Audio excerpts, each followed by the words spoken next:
Latest updates అందుతున్నాయి. Drugs కేసులో నటి హేమను బెంగళూరు పోలీసులు అరెస్ట్ చేశారు. మూడోసారి విచారణకు హాజరైన హేమను పోలీసులు అదుపులోకి తీసుకున్నారు. గత నెల 20వ తేదీన జరిగిన రేవ్ పార్టీలో హేమ కూడా పట్టుబడ్డారు. డ్రగ్స్ పరీక్షల్లో ఈవిడికి పాజిటివ్ వచ్చింది.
Only deputy.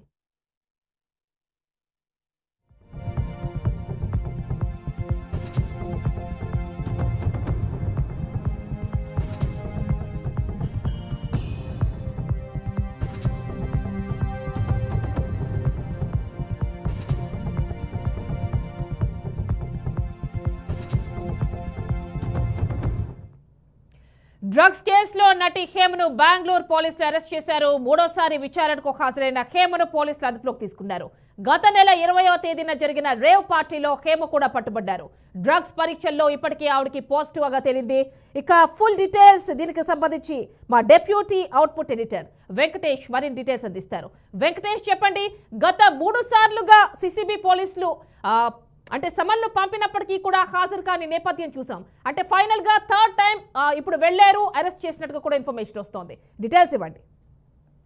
రైట్, కొద్దిసేపు క్రితం మనకు తెలిసిందే గత నెల బెంగళూరులో జరిగిన ఒక రేవ్ పార్టీలో నటి హేమతో పాటుగా చాలా మంది డ్రగ్స్ తీసుకుంటూ పట్టుబడినట్టుగా ఒక ఆరోపణల మీద కొంతమందిని దాదాపు 90 నుంచి 110 మందిని అరెస్ట్ చేసిన విషయం మనకు తెలిసిందే. అది దేశవ్యాప్తంగా సంచలనం సృష్టించింది కూడా ఆ కేసులో ప్రముఖంగా చాలా మంది తెలుగు వ్యక్తులు, కొంతమంది రాజకీయ నేతల ప్రముఖులు ఉన్నప్పుడు కూడా నటి హేమ పేరు ప్రముఖంగా బాగా వినిపించింది. హేమని ఇప్పటికే 2 సార్లు ఆ కేసు సంబంధించి నిజానికి ఆ రోజు దొరికిన సమయం తర్వాత కూడా నేను దొరకలేదు, నాకు ఎటువంటి సంబంధం లేదని కొంత చెప్పే ప్రయత్నం, అంటే కొంత కన్విన్స్ చేసే ప్రయత్నం చేసినప్పుడు కూడా అవన్నీ కూడా తర్వాత తేలిపోయింది. బెంగళూరు పోలీసులే స్పష్టంగా చెప్పడం జరిగింది. ఆమె కూడా డ్రగ్స్ రేవ్ పార్టీలో ఉన్నారు, ఆమెను కూడా అదుపులో తీసుకున్నట్లుగా ఒక క్లారిటీ ఇచ్చారు. సో ఆ తర్వాత ఆ కేసు సంబంధించి విచారణ సంబంధించి 2 సార్లు ఇప్పటికీ నోటీసులు పంపించినప్పుడు కూడా ఆమె హాజరు కాలేదు. థర్డ్ టైం నోటీస్ తీసుకున్నటువంటి హేమ ఈ రోజు బెంగళూరు పోలీసులు అయితే హాజరయ్యారు. మొత్తం పూర్తి స్థాయి విచారణ తర్వాత ఒక నిర్ధారణకు వచ్చిన తర్వాత ఆమెను అరెస్ట్ చేసినట్టుగా వార్తలు బలంగా వినిపిస్తున్నాయి. అయితే దీనికి సంబంధించి అధికారిక ప్రకటన బెంగళూరు పోలీసులు చేయాల్సి ఉంది.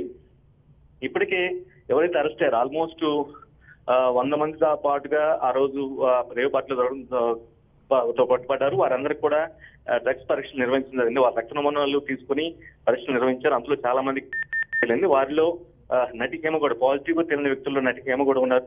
ఆమెకి పాజిటివ్ తేలిన తర్వాత కొంత ఇన్ఫర్మేషన్ కోసం, మరికొంత ధృవీకరించడం కోసం, అంటే కేసుకు సంబంధించి ఆధారాలు కానీ లేదంటేనేమో ఆ సీన్ ఆఫ్ అఫెన్స్ కి సంబంధించి కొన్ని వివరాలు సేకరణలో భాగంగా 2 సార్లు నోటీస్ పంపించినప్పుడు కూడా హాజరవ్వలేదు. 3సారి మాత్రం అటెండ్ అయ్యారు. అటెండ్ అయిన తర్వాత కొంతసేపు విచారణ అనంతరం ఆమెను అదుపులో తీసుకున్నట్టుగా స్పష్టంగా అర్థమవుతుంది. ఏదైనా ఈ కేసు మాత్రం చాలా హైలైట్ చేసింది చెప్పుకోవచ్చు. హేమ ఏదైతే కొన్ని అంటే అప్పటికి అఫ్కోర్స్ ఆమె వర్షన్ ఆమె చెప్పేందుకు కూడా సిద్ధంగా ఉన్నారు. విచారణలో ఆమె వర్షన్ ఆమె చెప్పినట్టుగా మనకు అర్థమవుతుంది. తాను తీసుకు తన ద్వారా ఏదైనా వేరే రూపంలో ఏదైనా తినే వస్తు రూపంలో నాకు అందించారు తప్పించి నేను వాంటెడ్ గా తీసుకున్న పరిస్థితి కాదని ఆమె వర్షన్ చెప్పినట్టు కూడా కొన్ని వార్తలు వస్తూ ఉన్నాయి. అల్టిమేట్ గా దొరికారు, సీనాబాబిన్స్ లో పట్టుబడ్డారు. తర్వాత నిర్వహించినటువంటి డ్రగ్స్ పరీక్షల్లో పాజిటివ్ అని తేలింది కాబట్టి ఆబ్వియస్ గా అరెస్ట్ చేస్తారు. అదే జరిగింది ఈ కేసులో కూడా. అంటే హేమకి మొత్తానికి అయితే ఇది పెద్ద షాక్ గానే భావించాల్సి ఉంటుంది Hema. Right Venkatesh, thank you.